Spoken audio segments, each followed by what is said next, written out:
결국은 이걸 하기 전에 이미 지금까지 쌓아놓은 것이 있어요.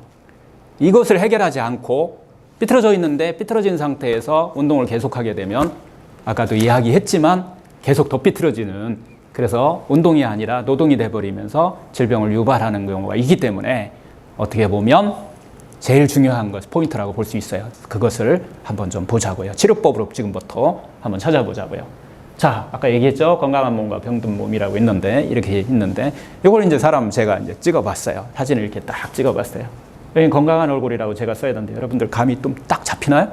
깐듯한 느낌이 있죠? 턱선부터 시작해서 쇄골 만나는 이 선까지가 이렇게 균형을 딱 잡아야 되는데, 이 부분을 한번 딱 볼까요? 비틀어진 얼굴이라고 생각했는데, 네.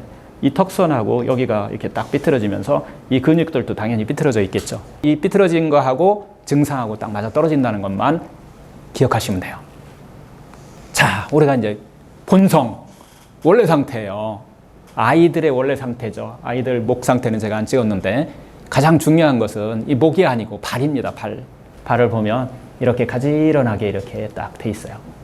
그리고 손발을 이렇게 쫙 하면 이 힘이 단단해요. 이게 걸을 때 딱 추진력이 되고 발이, 그러면서 그 힘으로 딱딱 속도 내서 걸을 수 있는데, 이 힘이 떨어지면 빨리 걸을 수가 없어요. 노화가 일어나면 이 힘이 다 떨어지게 되고 빠른 속도로 걸을 수가 없는 근본 원인이 되게 돼 있죠. 그런데 노화가 안 일어났는데도 불구하고, 젊은 나이인데도 불구하고 이렇게 삐뚤어진 사람이 있어요. 여러분 딱 보이시죠? 이제 우리 환자 중에 한 분인데 16살짜리예요. 응? 16살짜리가 한 80대 먹은 노화 같은 이런 현상이 벌어진 거예요. 왜 그랬을까요? 이렇게 됐을까요? 뭐 때문에 이렇게 그냥 발가락이 다 올라타고 그냥 막 삐뚤어지고 안쪽으로 바깥쪽으로 삐뚤어졌고, 발가락이 이렇게 돼야 되는데 이렇게 돼버린 거예요. 이거 어떤 현상 때문에 이렇게 됐을까요? 자, 그 다음에 이제 우리 환자분들 제가 동의를 얻어가지고서 사진을 좀 계속 한번 찍어 본 거예요. 자, 이거 뭐 때문에 그럴 것 같아요?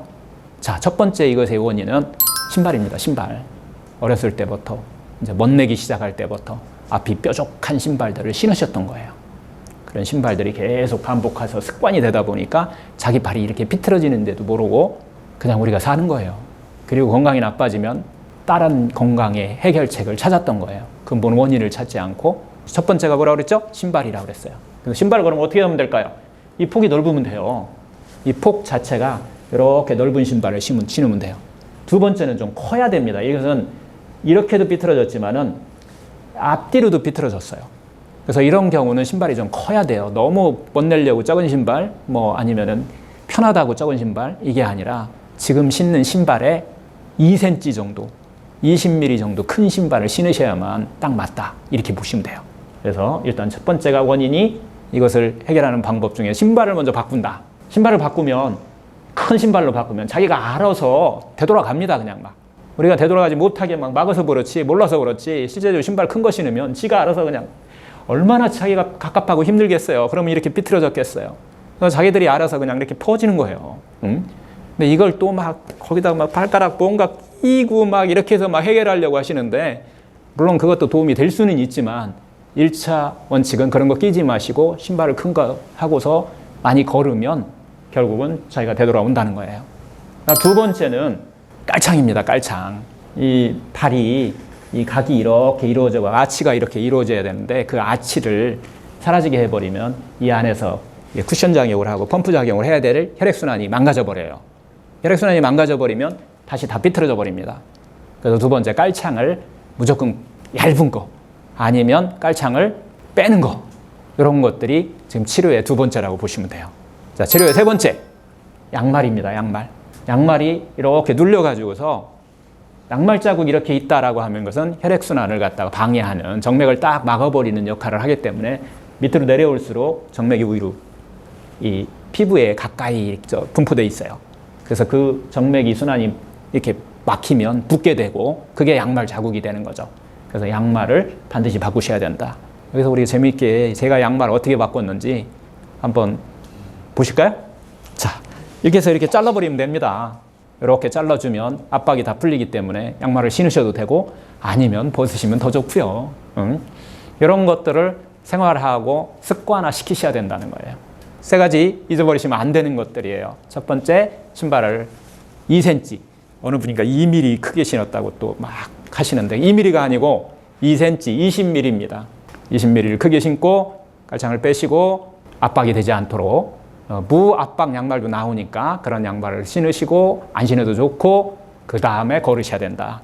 그러면 이 발이 되돌아온다는 것을 볼 수가 있어요. 이 발이 되돌아와야 이거와 발과 연결되어 있는 이 흉쇄돌근이 펴지기 시작합니다. 근데 우리가 목이 삐뚤어졌다고 하고 입이 삐뚤어졌다고 뭐가 삐뚤어졌다 그러면은 어디서부터 입부터 보는 게 아니라 발부터 봐야 돼요. 발에 걷는 것들이 균형이 깨져서 걷는지를 확인하시고 그 균형이 깨지게 되면 연결되어 있어요. 이 흉쇄돌근하고. 흉쇄돌근 상당히 중요한데 이 흉쇄돌근이 엄지발가락하고 특히 엄지발가락하고 연결되어 있다는 것을 우리 기억하시면 돼요. 그래서 여기가 망가졌다. 그럼 엄지발가락을 특별히 관심 있게 보시면 엄지발가락에 문제가 있다는 것을 찾아낼 수 있을 거예요. 왜 중요하냐? 뇌로 가는 혈관이 모든 혈액순환을 컨트롤해주는 혈관이 흉쇄돌근 사이를 뚫고 지나가요.